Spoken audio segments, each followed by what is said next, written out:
Good morning students. Class 6 subject English reader. Lesson हमारा 2 है, paper boats. Students, हमने इसका फर्स्ट पार्ट रीड किया था।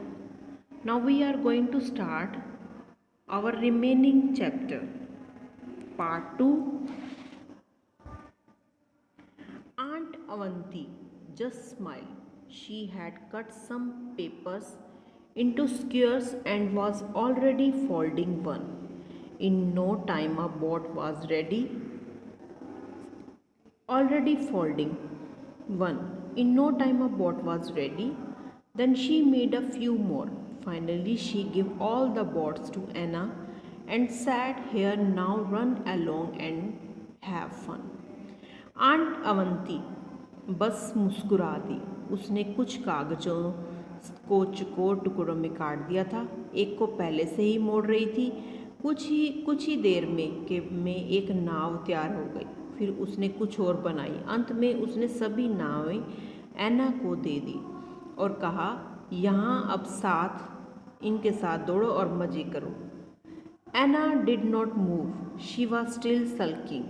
She did not want to have anything to do with that boy. But there was no choice. The rain had just stopped, and the gurgling and swirling muddy rainwater flowing through the open drain looked so inviting. अब क्या हुआ? एक एना नहीं हिली। वह अब भी सिसक रही थी। वह उस लड़के से कोई संबंध नहीं रखना चाहती थी, लेकिन कोई चारा नहीं था। बारिश अभी अभी रुकी थी और खुले नाले से बहता हुआ गंदा और घूमता हुआ गंदा बारिश का पानी कितना लुभावना लग रहा था, कितना अच्छा लग रहा था। लेकिन नावों को कसकर पकड़कर एना ने झिझकते हुए नदी की ओर चलने लगी। लड़का अभी भी वहीं था। उसने उत्सुकता से उसकी ओर देखा। किसकी तरफ देखा? एना की तरफ उत्सुकता से देखा। Anna took he looked at her curiously. उसने उत्सुकता से उसकी तरफ देखा। Anna took out 2 not so good boats and held them out for the boy. Anna ने 2 खराब नाव निकाली और उन्हें लड़के के लिए बाहर निकाल लिया। He could hardly believe that this pretty girl in the blue frock was calling him. अब क्या हुआ कि उसने शायद ही विश्वास हो कि नीले रंग की सुंदर फ्रॉक में यह लड़की उसे बुला रही है। वह लगभग उसके पास भागा तो एक मुस्कान के साथ, मतलब हंसते हुए, मुस्कान के निशान के बिना कहा, "The boy took them and just stood there quietly." लड़का उन्हें ले गया और चुपचाप वहीं खड़ा गया। उसे नहीं पता था कि क्या करना है। He did not know what to say. Chin up in the air, Anna turned her back and gently launched her boat.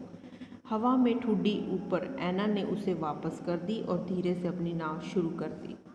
Swiftly the boat sailed down the stream. The boy stood there watching it, and faint smile dancing on her lips. Anna knew that he had no intention of pulling it over of the water. Happily she watched and the swiftly moving boat as it sailed beautifully. एना जो था चुपचाप वहाँ गया और एना चुपचाप वहीं खड़ी थी। उसे नहीं पता था कि उसे क्या करना है। वो ऊपर हवा में ऊपर की तरफ देखती हुई अब तेज़ी से नाव धारा के नीचे चली गई। लड़का वहाँ खड़ा था, उसे देख रहा था। उसने अपनी जो फीकी मुस्कान उसकी जो थी करी हुई थी। एना जानती थी उसे पानी से बाहर निकालने का नाव को उसका कोई इरादा नहीं था।